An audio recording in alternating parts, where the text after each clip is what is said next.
दिदिया के बाहर खोजन चले छोटे छोटे भैया। नीमन बाहर चाही नीमन घर अंगनैया। नहीं सोना चांदी नहीं कोनो धान चाही हो।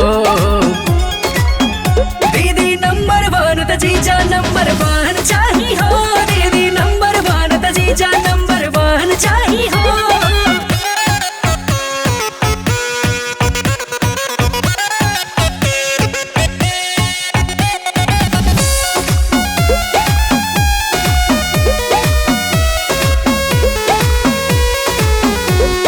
दीदी हवे चांद के चंदनिया के ऐसन। जीजा चाही सूरज के किरनिया के जैसन। सेम हाइट सेम ब्राइट चाही हो।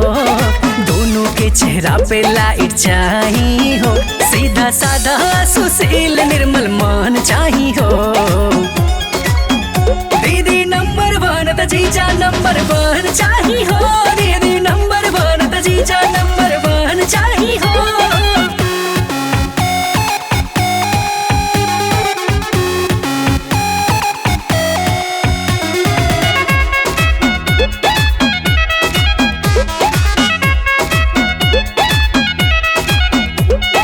केहू नहीं केहू से जरा भी हो के काम हो।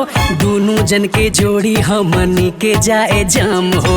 देखे वाला जब दोनों के देखे हो। सब कहे बाड़े एक लेखे हो। पातर छीतर रहे छारा हर बदन चाही हो।